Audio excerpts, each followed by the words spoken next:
Salve, salam damai sejahtera untuk kita semua. Perkenalkan saya Rafaela Benedikta Naben dengan NIM 23101181 dari kelas PKK 4 semester 4, Program Studi Pendidikan Keagamaan Katolik Sekolah Tinggi Agama Katolik Negeri Pontianak.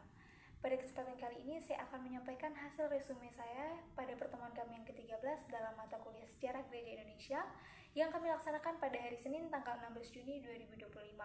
Nah, pada pertemuan kami yang ke-13 ini kami membahas mengenai ajaran sosial gereja atau ASG dalam konteks Indonesia.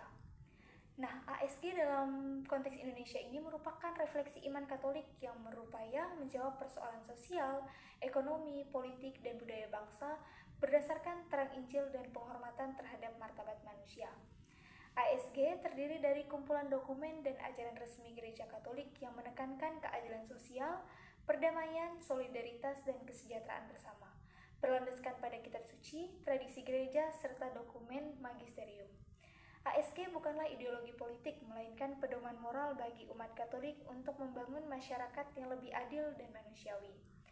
Prinsip-prinsip utama ASG ini meliputi penghormatan terhadap martabat manusia, kesejahteraan umum, solidaritas, subsidiaritas, serta hak dan tanggung jawab.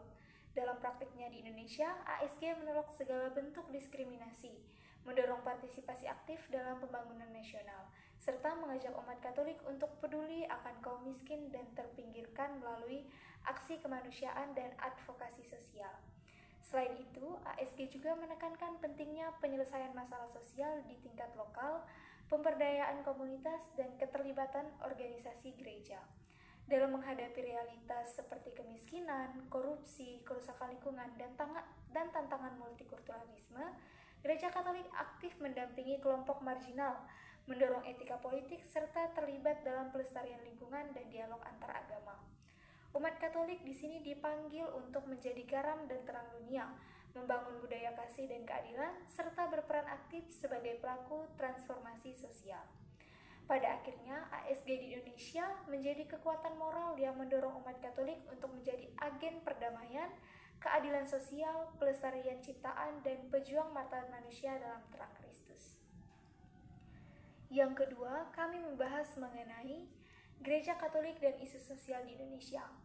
Gereja Katolik ini dipanggil untuk aktif menanggapi berbagai persoalan sosial dengan semangat Injil dan ajaran sosial gereja atau ASG, menjadi suara kenabian bagi yang lemah dan agen perubahan sosial yang membawa keadilan dan harapan. Dasar keterlibatan sosial gereja itu ada yang pertama, ajaran Yesus Kristus yang berpihak pada orang miskin dan tertindas. Yang kedua, ajaran sosial gereja atau ASG menjunjung martabat manusia, keadilan sosial, solidaritas, subsidiaritas, dan kesejahteraan bersama atau bonum commune. Dan yang ketiga, konteks Indonesia. Dalam kerangka Pancasila, gereja dipanggil untuk hadir sebagai garam dan terang di masyarakat yang plural. Isu-isu sosial dan tanggapan gereja. Yang pertama, kemiskinan dan ketimpangan. Gereja selalu hadir melalui karitas, rumah singgah, pelayanan kesehatan, dan pendidikan gratis serta pemberdayaan ekonomi. Yang kedua, kerusakan lingkungan.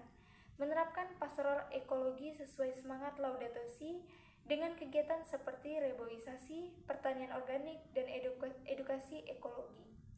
Yang ketiga, korupsi dan ketidakadilan. Gereja di sini bersikap profetis terhadap korupsi dan mendorong umat untuk berpolitik secara etis dan berintegritas. Yang selanjutnya, intoleransi dan radikalisme. Di sini gereja aktif dalam dialog antar agama, bekerja sama dengan NU, Muhammadiyah, serta mendidik toleransi di sekolah-sekolah. Dan yang terakhir, pendidikan anak muda. Di sini gereja memiliki kontribusi besar dalam pendidikan inklusif dan pembinaan orang muda Katolik sebagai agen perubahan. Nah, tantangan keterlibatan sosial ini ada 4. Yang pertama itu stigma terhadap agama minoritas. Yang kedua, politik identitas. Yang ketiga, minimnya formasi sosial politik umat. Dan yang keempat, kegiatan karitatif yang belum mencapai perubahan struktural. Yang kelima, peran strategis umat Katolik.